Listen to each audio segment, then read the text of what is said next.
This video, we're going to talk about, we got 5 points here. 1 is the law of one. 2 is polarity is an illusion. 3 is the 3 beliefs of ego. 4 is God is infinite love and thus infinite abundance. And 5 is we are the creator. Okay? So, let's start off with the law of one.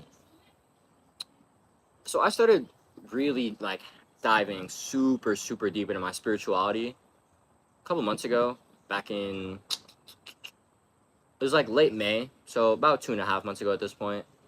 And not late May, it was early May, late April, early May, right? And so it's been about 3 months at this point, actually, yeah. And so that the catalyst for my spiritual head diving, going super all in on my spirituality, was a spiritual teacher. His name is Aaron Apke, and he has completely opened my eyes to mystical Christianity, to the law of one, to there's something else I'm thinking of here. I don't remember exactly, but the 3 beliefs of ego. There we go. That's the big one, right? Aaron has taught me a lot on my journey. He's mainly been my main spiritual teacher for the past 3 months, and I want to share a lot of the things that he has taught me. Basically, just give it my own spin. Give it a little dubs flavor. Yeah, I mean, so that's what we're gonna be doing in this video. Most of these concepts aren't original concepts. A lot of these things are things I've learned from Aaron, but they're things that I'm embodying now, I'm feeling now, and so they're things I wanna present. Yo, who we got in here? I see a 1 up there. What's popping, gang? Drop some love in there. We're about to get started, so you got here just in time. We're about to kick off the law of one. So the law of one is basically, how do I want to start this? So the law of one came through a channeled text called the raw materials, and this channeled text was created because I don't remember the exact backstory, but there was this group of guys, maybe 10, 12 guys, who were trying to tap into this. They were using this this ancient place to try to channel and to connect to higher entities, and they were trying for years and years, and they just couldn't do it. All right, don't worry about that. The motivational minister. Hey, I appreciate you, man. What's up, man? How you doing, brother? Hey, the love means a lot. How are you doing? How are you doing today? I'm doing very blessed today. Yeah, so we just started off. We're talking about the law of one.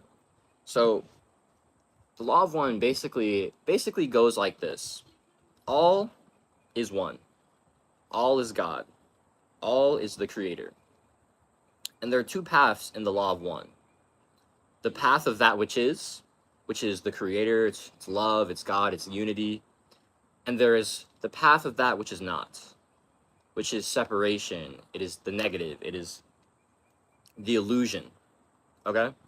And so if we want to understand how to use the law of one to live a more unified life, to live a less sufferable life, then we need to understand that which of the path of that which is and the path of that which is not.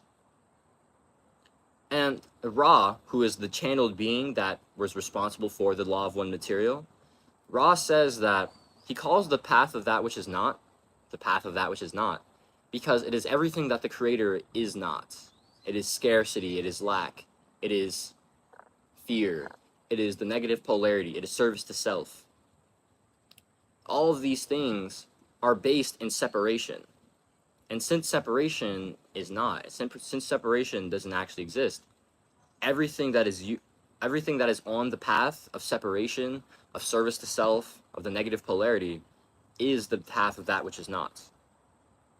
And everything that is on the path of that which is representative of the creator. It's the infinite, it's abundance, it's love, it's unity. Okay? And so when we understand the law of one, the path of that which is love, creator, the infinite, and the path of that which is not, separation, service to self, these things will show us how to live in a more accordance to the law of one, and how to realize more peace, more tranquility through these things. And so when it comes to understanding the path of that which is and the path of that which is not, it's a bit hard to grasp at first, because we see things like scarcity. We may be in a situation where we feel like maybe we don't have enough money, or we feel like we're not enough, or we feel like, oh, God isn't giving me everything I need in this moment, right? We may feel like this, but all of these beliefs are merely beliefs of the illusion. And so, what do I mean by this? Let's break it down like this.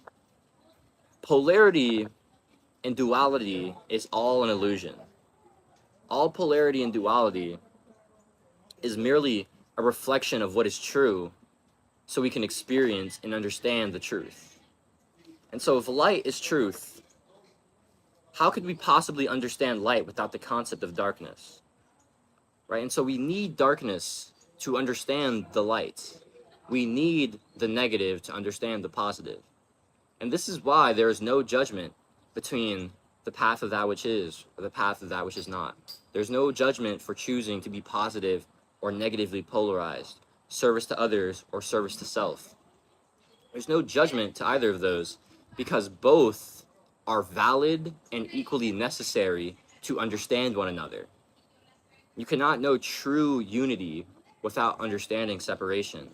You cannot know true light without knowing true darkness. And physics teaches us this concept. Physics teaches us that cold isn't actually a thing. Cold is merely the absence of heat. And so, if we want to understand this illusion of polarity, we need to look at it through that lens. Fear doesn't actually exist. It's the absence of love. Separation doesn't actually exist. It's the belief that there is an absence of unity. Scarcity doesn't exist. It's a belief that there's an absence of abundance. These beliefs are illusions, and this belief projects into the reality, into the external. Your internal world will always create your external world. And so, if you have these beliefs that there is lack, there is scarcity, there is separation, then your world will signify, your world will reflect that. Your world will reflect separation. It will reflect lack. It will reflect scarcity. It will reflect these things, because that is what is core to you. That is your belief. You are the creator of this reality. You are the creator of your reality. And the only way to shift your external reality is by first shifting your internal reality. And so by understanding that all polarity is an illusion, it is just the opposite it's the opposite experience that is required to know and to understand and to appreciate the true experience. It is very hard to know and appreciate warmth without understanding cold. It's very hard to appreciate unity without understanding separation. It's very hard to appreciate abundance without understanding scarcity. And so we have these experiences that are on the opposite spectrums.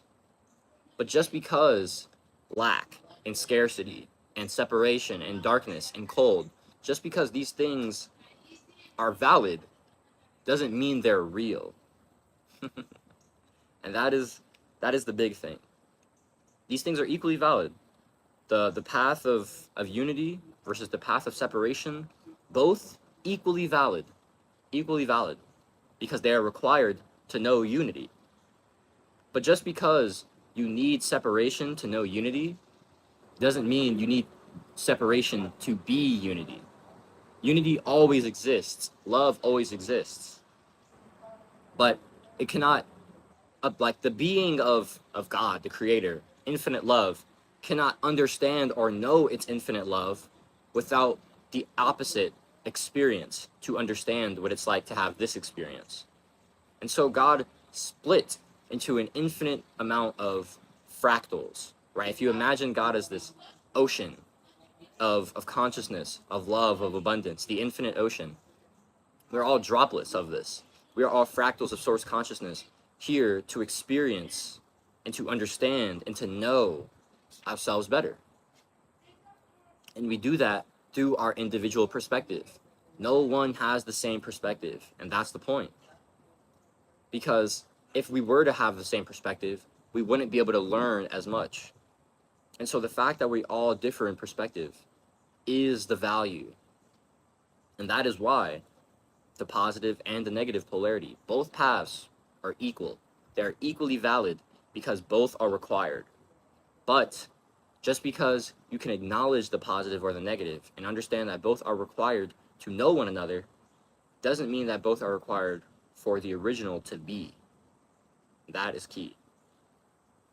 So once you have like a decent understanding, okay, this is the law of one, polarity is an illusion, okay, that makes sense, that kind of makes sense. Where do you go from there? I want to just say, yo, what's poppin', gang? Appreciate y'all in here right now. If you just got in here and you're like, yo, Jaden, what the fuck are you talking about? You might want to go back 10 minutes. Or you could just stay here, ask me live questions. Let's keep up. So I just talked about the law of one, the path of that which is versus the path of that which is not. And the path of that which is basically everything that the Creator is. It's love, it's the infinite, it's abundance, it's creativity, it's unity. And the path of that which is not is separation, it's scarcity, it's lack, it's fear, it's judgment, it's division, it's separation, right? These things are just illusions. These things are not real. And though they are valid to know unity, to know unity, love, and abundance, these things are just illusions that were projected to better understand these. So we understand the law of one, and we understand that polarity is an illusion. Duality isn't real. And this allows us to start tackling the three beliefs of ego. So the three beliefs of ego go like this. There's a foundational belief that I am lacking. The ego believes that there is something a part of itself missing. It has to strive for something to complete itself. And that's because what the ego doesn't realize is that it's searching for God. That's the thing. Ego is actually searching for oneness. It just doesn't get that. And so what it thinks it has to do is attach to externals, to things of the material world, the physical world, instead of attaching to things of the spiritual world and seeing what's already there. The ego doesn't believe that what's already there, the infinite, love, abundance, the ego doesn't believe that these things are there. It believes it is lacking. There's something a part of me that is not there, whether it's love, whether it's self-worth, whatever it is, money, finances, right? You feel like in some way you are lacking. And this feeling of lack, or this belief of lack rather, this creates sadness. And the sadness is, it makes us feel not whole, it makes us feel not enough, right? It makes us feel like we have to reach for other people, reach for circumstances, or for escapism, like emotional coping, to actually feel like we are who we should be.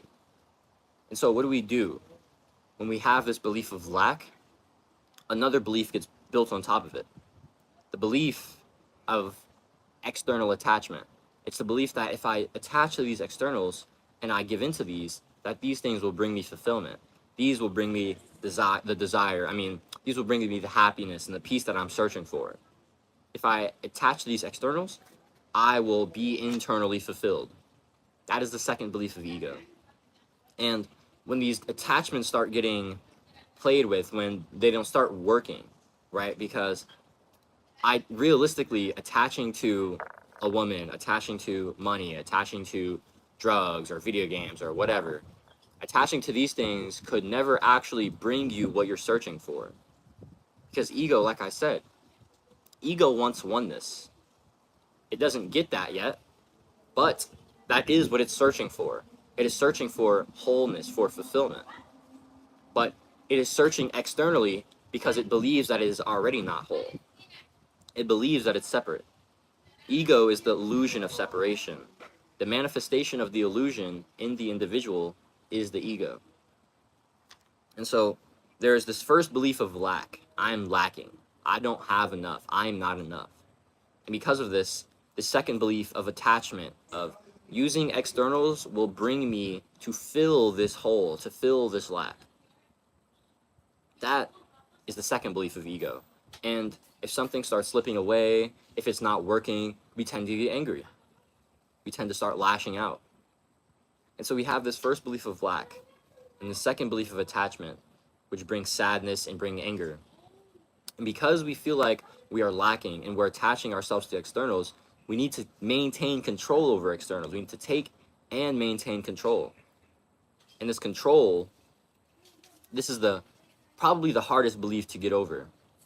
The belief of personal doership. Excuse me, sorry. The ego believes that I am the sole one in control. And this is just not true. Think about it. Are you the person that like created this phone or this laptop that you're watching this live on? No.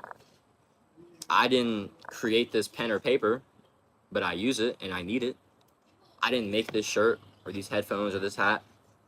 I don't really make my body breathe. It kind of just does that. I do breathe intentionally if I want to. Where does that air come from? These trees, right? And so there is no doer of reality, right? Because all life is relationship. Everything is connected. We're all working together. And so going from personal doership to partial doership, which is, oh yeah, I have some agency, I have some action, but really I'm working in relationship with all of these things. That is how you start tackling this third belief of control, of personal doership.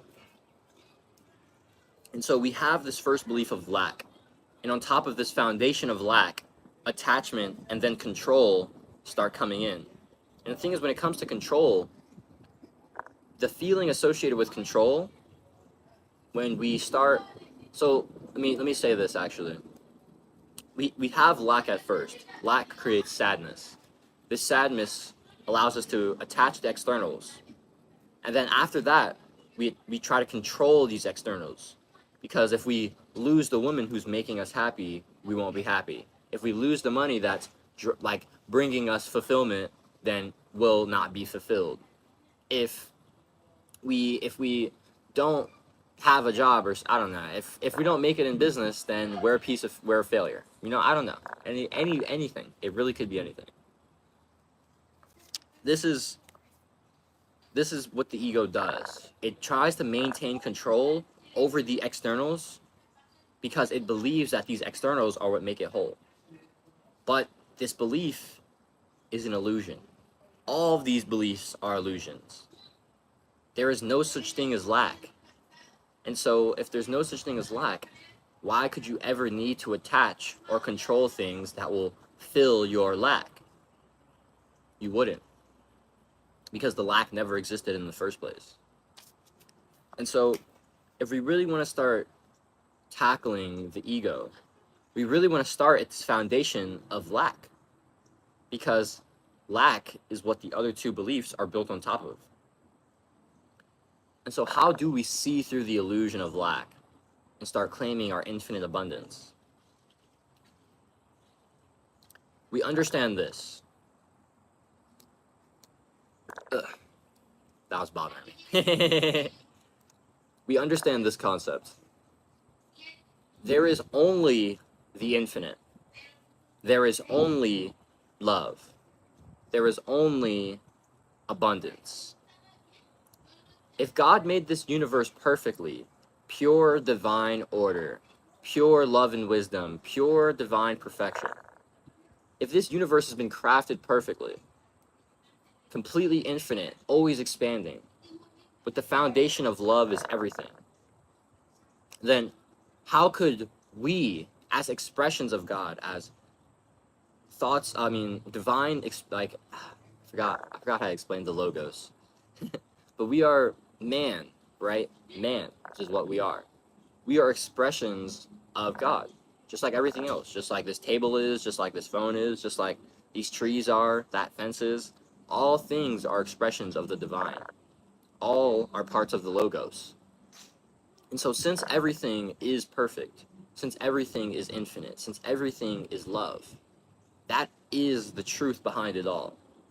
The infinite love and abundance of source is the truth behind it all. And if we are created in God's image, if we are fractals of source with the abilities of the creator, then we must be made of this infinite love and abundance as well.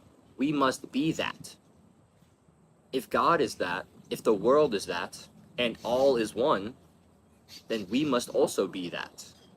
We must also be one with the infinite love and abundance. And so once you start understanding that, I am love, I am infinite, I am abundance, because that is all the world is. The entire world, the universe, God is love, is infinite, is abundance. It is not an aspect of God, it is what God is. It is not an aspect of the unit, it is what the universe is. It is not an aspect of you, it is what you are. That is you. Hey, what's up, Jay? What's up, my brother? Appreciate you popping out, man. I appreciate all you guys in here. I see y'all four in here. Pound it. And so if we are all infinite love and wisdom, if we are all the embodiment of abundance, then how could we ever believe we are lacking?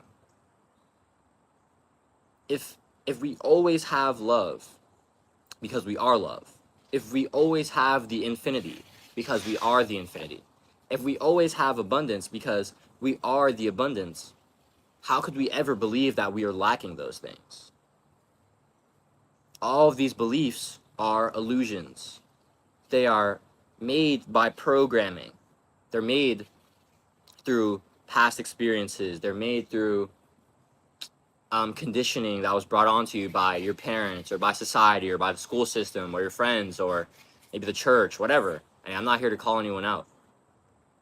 But wherever you got this programming, this conditioning from, it makes you believe that I am lacking because I'm separate from God. I'm lacking love because I'm separate. I'm lacking the infinite because I'm separate. I'm lacking abundance because I'm separate. But all of these beliefs aren't true. All of them are illusions. Because you are never lacking.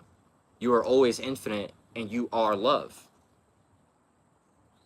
And so if you want to start seeing through the illusion of lack, you have to start understanding that lack is just the illusion and that love and abundance are what is. The only reason you don't feel this love and this abundance is because you're not giving it. That's the truth. Let me ask you this. If you haven't hugged someone in years, then you haven't felt how good a hug feels, right? I mean, that makes sense. But if you go give someone a hug, what do? You receive how good that hug feels as well, right? It's because when you give to someone, you are also giving to yourself, because we are all one. And so if you give love to someone, you'll receive that. This has actually been a lesson I've learned recently. And for the past like 2.5, 3 months, I've been giving my love to the people all the time. And it's been lit. Hey, I love serving the people. I love you guys. But a few days ago, I realized, I was like, damn, I've been lacking self-love. I've been feeling like my love for myself isn't there. Like, I've been feeling unworthy a bit as well. And I realized it was because I haven't been giving myself self-love. The love is always there. It's always there. But if I'm not giving it to myself, how can I feel it? And so I had to start being like, yo, Jay, I love you. You are perfect. You are divine, right? And the thing is, it's like, if everything is perfect and I'm an expression of that perfection, how could I not be perfect as well? If everything is love and I'm an expression of that love, how could I not be love as well? I am love. I am perfection. And I love that. You are love. You are perfection. I love you. And so you should love you as well. When you start giving, you also start receiving. That's just how it works. That's how the world works. It's the law of karma, cause and effect. This is just how it goes. If you want to start feeling unlacking because you feel like you're missing out on love, or maybe even when it comes to money, like before last week, I didn't tip much because I was in a lack mindset. Oh, I don't really have that much to give. Bullshit. I have all to give in the world because there is only abundance. There's only abundance. And so I started tipping like at least like, you know, $3 to $5 every time I went out and paid for something, because it's like, if I want to feel like I'm abundant in money, I need to give that money away. You know what I'm saying? And so if you want to start feeling the abundance that is there and you're not already feeling it, it's because you're not giving it enough. Give more money away. Give more love away. Give more love to yourself. And you will start realizing your abundance. You'll start becoming aware of it. The thing is, the abundance is always there.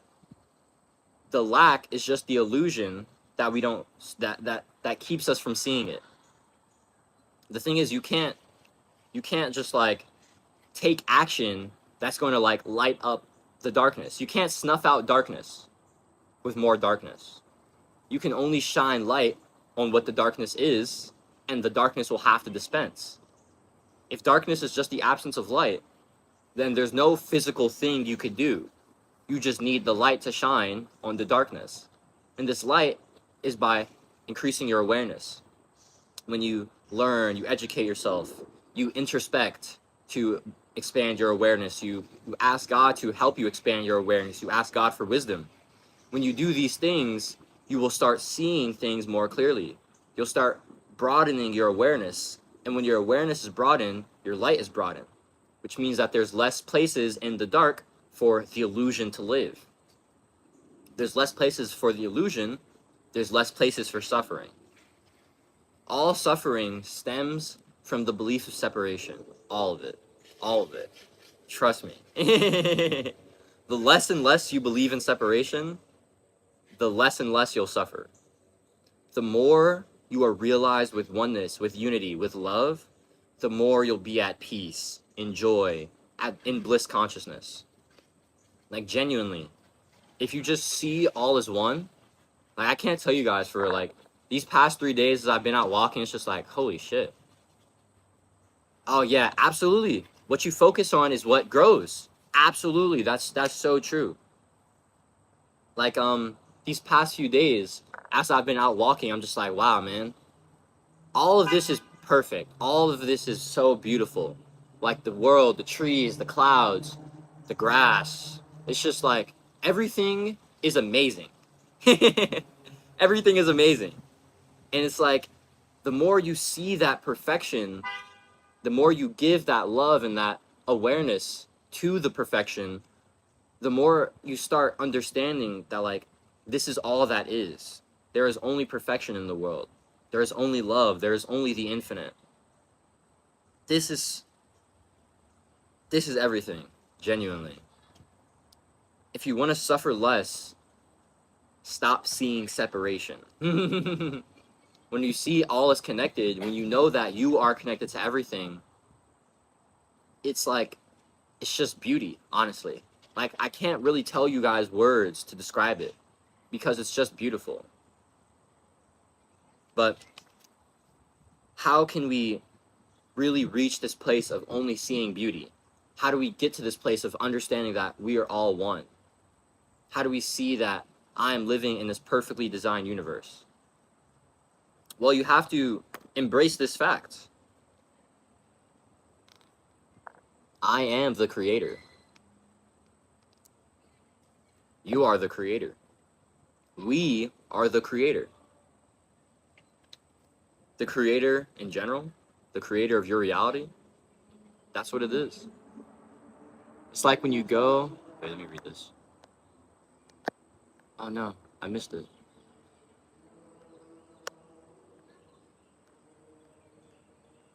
Oh no, I wanted to read that comment.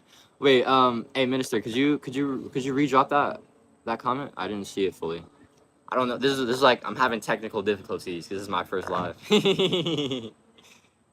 I'm really interested in what you have to say.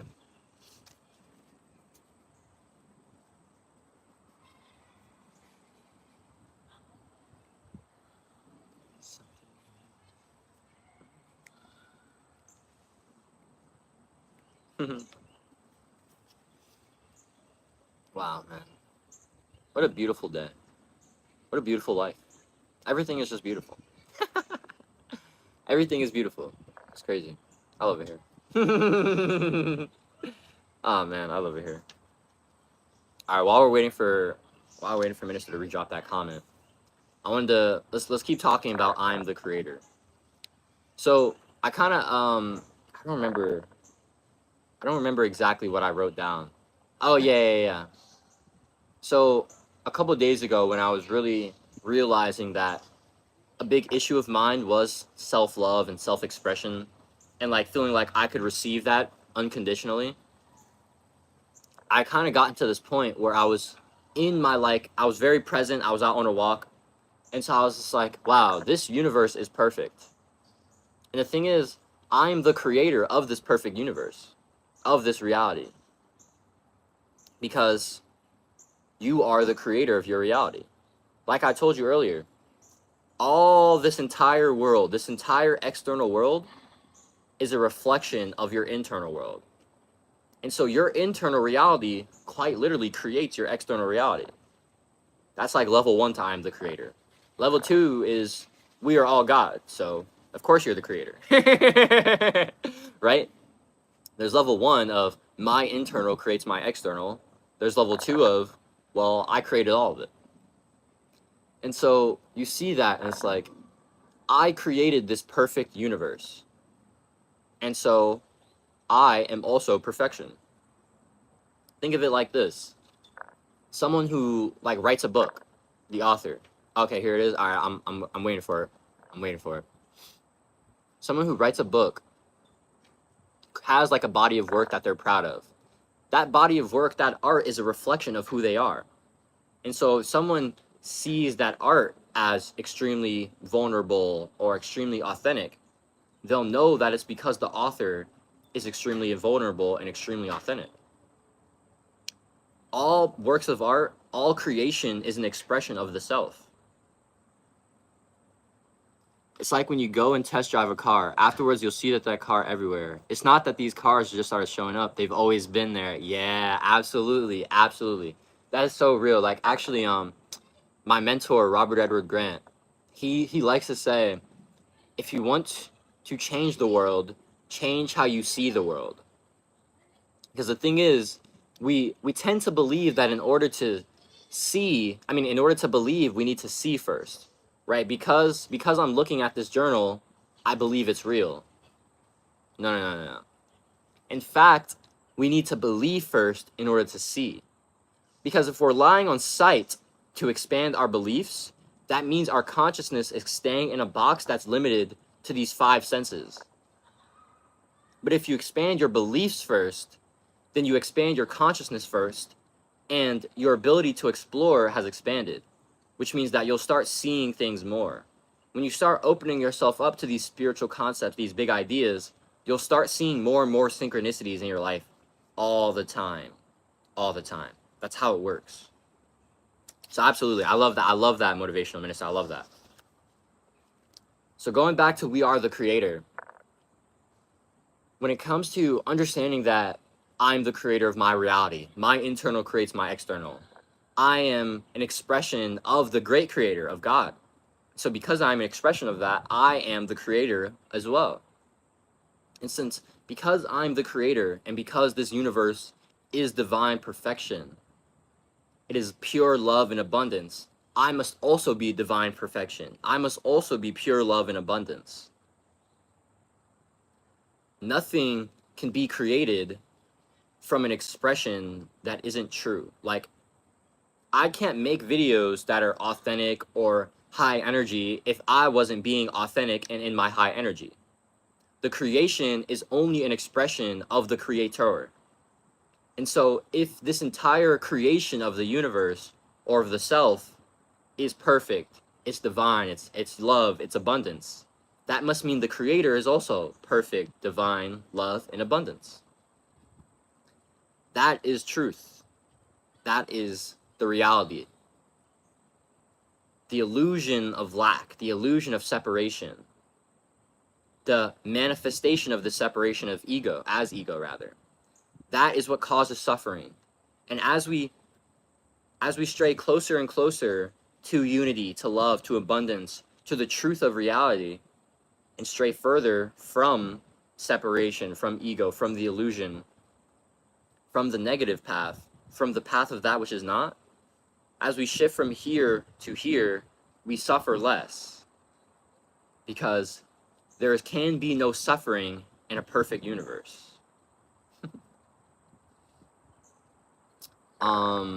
There's something I really wanted to say. I'm basically gonna be like, I kind of like ended off the lecture there. I had one more thing I wanted to say, but if you guys got any questions, definitely drop them below. Let me try to figure out what I wanted to say. Oh, spiritual intelligence. This is a good concept. So this is another concept from Aaron Abke. So basically, spiritual intelligence is twofold. It's what spiritual intelligence actually is, and then it's how it's expressed in the individual. So spiritual intelligence as a concept is the ability to comprehend reality. It is your comprehension of seeing the truth of reality, seeing oneness, seeing that all is love, all is connected, all has relationship, all is infinite, all is abundance. That is reality. And so your spiritual intelligence as a concept is the comprehension of reality. How this manifests in the individual is the individual's self-awareness of the self, of reality, of the truth, and it's the integration of these concepts. And so we can have understanding, but without embodiment, it means nothing. We can have information, but without execution, it doesn't matter. We need to know these things, be aware of them, and we need to integrate these things. We need to be living through them. And there's a process. It usually takes time from knowing and understanding concepts to actually being able to integrate and live from these concepts. I've known about oneness. I've known about separation, like the concept of the matrix. This has been something I've like conceptually been playing with for a few weeks. Now I'm actually embodied in it. Now I'm realizing that this is all that is. All is one. All is perfection. All is everything. I feel that in my heart and I live out through that now. It's different than understanding that in here conceptually, because now it's coming from here and it's being embodied in my life. That is spiritual intelligence. Your capacity for self-awareness and for integration of reality. And so leveling up our spiritual intelligence by expanding our awareness, seeking wisdom, expanding our awareness to understand more truth, and then also integrating that wisdom through taking action, meditating on these ideas, contemplating, seeing how these things affect our lives. This is how we level up our spiritual intelligence, how we comprehend more reality more, how we suffer less, how we be more in bliss consciousness, and how we be more like the Creator. That is how we see through the illusion and unlock our infinite abundance. Awesome. Super awesome. This is a cool live. This has been cool so far. So I guess I'll probably just go for another like 10, 15, 20 minutes. I'll go as long as you guys got questions. So if you got any questions, I really appreciate you dropping them. I'd love to answer them. If not, we'll probably wrap up in the next 10 minutes or so. Cool. Let me see what you got.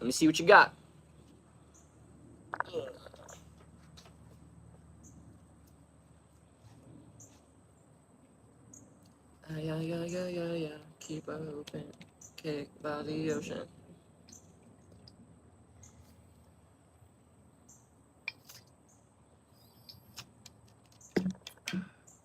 Hey, I appreciate y'all for showing up too. Means a lot, gangsters. Pound it. Really means a lot. How long have you been on your YouTube journey? So, I uploaded my first YouTube video on February 24th, 2012. So, 12 years on and off. I was 8 years old at the time. And I've been in love with YouTube ever since. I've always been in love with YouTube. I've always known that YouTube was the thing for me. And so for a long time, because of my lack of like vulnerability and authenticity, because I felt like I couldn't express myself, because I was stuck in ego consciousness, stuck in separation, I was comparing myself a lot. I found it hard to actually express and to create. And if I couldn't express myself truly, I couldn't create truly. Creation is an expression of the self. And so if the self can't be fully expressed, how can the creation be? How can that be fully expressed? It can't be. So a big block for like not being tapped into your unlimited creativity, which we all have access to, but a big block is that fear of expression, that fear of vulnerability, that feeling like you're being judged for being yourself. If you're feeling like you're being judged, then you won't be able to create. Because if you're being judged, that means there's something about you that isn't good enough, right? That's why people are judging you, or that's why you feel judged. And so if there's something about you that isn't good enough, why would you want to create something that expresses that? Right? It doesn't really make sense. So for about 10 years, I was very inconsistent with my YouTube because I had a lot of blocks. I had a lot of inner work that needed to be done. But back in December last year, I really wanted to like buckle down, take YouTube and business seriously. And I started uploading daily videos on December 7th last year. I went until about January 2nd or 3rd of this year. And it was a very good learning experience for me. I learned a lot making videos every day then, but I realized I was pretty misaligned in terms of like who I was presenting myself as, like energetically. I was very much into a YouTuber named Hamza at the time. Still love Hamza. He taught me a lot about business and about YouTube, but because of like being around him and being in his own, like his community as well, I was kind of like in a too masculine tone, too aggressive, too abrasive. It's just not me. I can get like that occasionally, especially if I need to like smack you around like my clients or something. But that's not really how I give myself off. Like I'm much more like neutral guy, high energy, high vibes. Like that's who I am. But I wasn't really expressing or creating from that place back then because I still had a fear of expression. I had walls in my way. And so I struggled a lot from end of January until mid-April with staying consistent. I had stints where I like tried to upload daily videos. I had stints where I was like making things, but it was very tough for me. And then I'll talk more about, let me see what you got here. I literally posted my first video 12 years ago, but I started taking it seriously around February, March. No wonder, hey, we're in the exact same path. The alignment is there. It makes sense. Hey, it makes sense, brother. It makes sense. That's God right there, right? That's God right there. God will show you your people. Absolutely. And so around around like end of April, I was actually at the park. I'll show you. I was actually like over there, walking around that table, and I kind of just had my aha moment where I was like, "Oh, life has been so hard. Everything's been so difficult. Life has felt like trash. All of it sucked. All of it's been too hard because I've been trying to do it alone. I've been trying to do it without God." And that was like the shift for me. I was like, "Oh, okay. It makes sense now." Right? And since then, I really wanted to tap more into my divinity. I wanted to go into my spirituality. At the time, though, I didn't know much about spirituality in general, but my main vehicle for like spiritual growth was Christianity. And I really just don't resonate. I don't resonate with fundamentalism because a lot of it is based in separation. A lot of it is like, there's a lot of just hypocrisy in Christianity. A lot of like worshiping a book instead of worshiping God. So I didn't really get down with Christianity, to be honest. But since that's how I grew up and that's how I saw, like, that was like my main vehicle for spirituality at the time. I was in between like a rock and a hard place, knowing that I wanted to get closer to God, but the vehicle for which I could get closer to God, which was Christianity or fundamental Christianity at the time, it didn't match anymore, right? And so I was just like, ah. And that's actually when I found Aaron Apke, who has been like the catalyst for my spiritual growth, my main spiritual teacher these last 3 months. I found a video of his on the Know Thyself podcast. Super, super good podcast for spirituality. Highly recommend to anybody that wants to just expand their consciousness. That's the Know Thyself podcast, KNOWTHYSELF, hosted by Andre Ducam. Super, super good podcast. Andre is an amazing host. I found Aaron's episode, his most recent one. He's actually made 2. And it was titled something like The Lost Teachings of Jesus, the Essenes, and the Dead Sea Scrolls. Know Thyself? Yeah, exactly like that, Brendan. But there's a between the W and the T, there's a space. So it's Know and then Thyself. Super, super good podcast. So I found Aaron's video about mystical Christianity, about the Dead Sea Scrolls, the lost teachings of Jesus, and just like within like the first like 20 minutes, I'm like, oh wow, this is everything. Aaron was hitting on like exactly why, like he grew up Christian, he grew up as a pastor's kid, and he even wanted to become a pastor, and he became a pastor for a year. But that church that he was working in was so based in separation, extremely dogmatic. They always preached about hell. I don't believe in hell, by the way. It's like it was so like just it hit spot on with everything that I was feeling. And so I watched that podcast and I was just like, oh wow, this guy Aaron, this is my guy. This guy makes me feel like I can actually spiritually evolve. Like the path that he is walking is a path I want to walk. And so since then I've gotten much more into Christian mysticism, which is different from fundamentalism, because I like to say that fundamental Christianity tries to seek God. Aaron is so good. Absolutely, yeah. Aaron's the best, man, for real. I like to say that fundamentalism is trying to seek God, trying to seek the divine without, trying to seek the divine externally, trying to reach for God. But mystical Christianity is searching for the divine within. It's knowing that there is nothing to seek because it's already here, right? And so it's all about just deepening that knowing, deepening that connection with the divine that's already present. That immediately resonated with me. I'm also super big into yoga as well, like Indian philosophy and the spiritual science of yoga. Super into yoga, and since Aaron like talked about Hindu and yoga as well, I immediately resonated with him. And so basically around like the end of April and like the beginning of May, I was like really learning more about spirituality, and I felt like this is the path for me. And I started on May 15th. I uploaded my first video of the daily stint called We Are All Artists. And it was basically about like how we are all creators, because we are all made in the creator's image, right? We're all made in God's image. Since God is a creator, we are all creators as well. And all creation is basically art, right? And so we are all artists. And I had someone who had been like really supporting me at the time for the past few weeks. He like commented on this video, like super long message talking about how he resonated with that belief and how it hit. But at the end of it, he had said, hey bro, I want to challenge you. Like, why don't you make more videos? Why aren't you posting more consistently, right? You have value to share. Like, what's the net negative? And in my head, I was like, yeah, bro, you're right. Like, I definitely have value I want to share. I know there's wisdom to spread. There's love to spread. There's a message here that people need to hear. Absolutely. But I was still in my head about it. I was still not feeling like my complete self. I still felt blocked. I still felt like I couldn't create, like, authentically.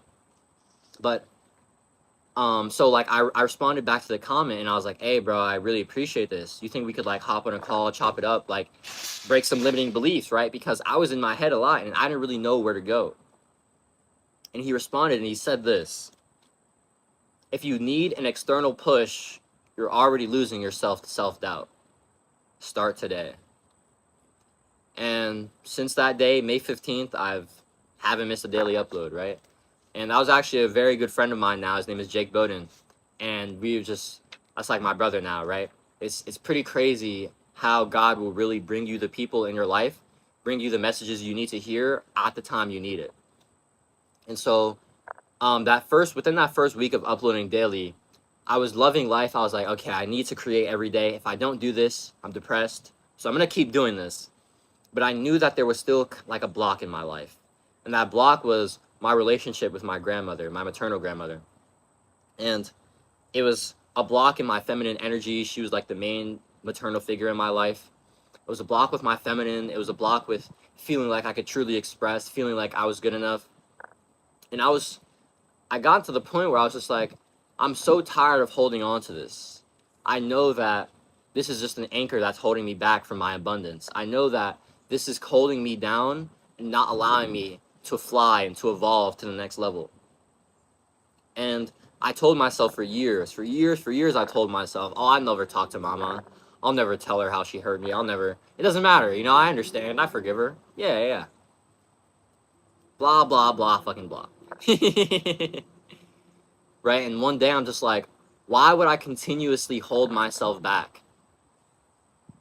Like, it doesn't make sense. It doesn't make sense anymore. And so I just called her up. I called her up and I told her, like, hey, mama, this is how what you did made me feel. I understand why you did it. And she gave me more reinforcement to why she did it, which had to do with how she grew up and her mother, which I already knew because, yeah, we're not even going to talk about that. But mama's mom, yeah, not the definition of loving parent. Let's say that. But I understood, right? And I talked to her, and it was such a freeing moment to forgive her to her, Right? I felt like I forgiven her in my heart. I felt like I forgiven her in front of God. Obviously, it wasn't working because I was still holding on to something. And this is why I preach forgiveness. Where are you located? I currently live in Georgia, but I actually want to move to New York City. I'm from New Jersey, and I moved back down here to Georgia with my dad last summer. So I've been here for about a year now, but I actually want to go back up to New York City. Go take over the city there. But yeah, I talked to my grandmother, and after the call, I was just like, oh wow, this is freedom. Because I no longer had something internally holding me down. And that was the final block. This is why I preach forgiveness. I like to say forgiveness is the ultimate tool of the alchemist. If Jesus could forgive his killers while they were pinning him to the cross, forgive them, Father, for they know not what they do, why can't you forgive the person who hurt you, who traumatized you, who is that anchor for you, right? And don't forgive them for them. Fuck that. Forgive them for you, right? Because you want to be free. You no longer want to hold on to that. You want to be unblocked, tapped into your unlimited creativity, your infinite abundance. That is what you want. And so there's an action you need to take that's going to get you there. And the thing is, like, when you forgive someone else, when you allow them that space for forgiveness, something miraculous happens. Because they've probably been holding on to this pain, this guilt, this shame. And by forgiving them, you can allow them to forgive themselves. And that is beautiful. By you deciding to be an alchemist, you've just alchemized pain for two people. That is beautiful. And so that's why I preach forgiveness, because it's absolutely changed my life, and I know it could change others. If you have someone, if you have something, even yourself, that you haven't forgiven yet, trust me, I've been there. I've been there. But if you want to be free, you need to let the internal anchor go, because it is keeping you from your abundance. That got real. I love getting deep with y'all. This is how the work happens. You know what I mean? This is how the work happens. I appreciate y'all for being here. We'll wrap up in like another 5 to 10 minutes. If no one else has any questions, I want to chill here, give you guys enough time to ask any questions you might have. Any questions at all. Life, business, relationships, mindset, meditation, money, spirituality, I don't care. Anything. Anything you got, let me know, and I'll answer them.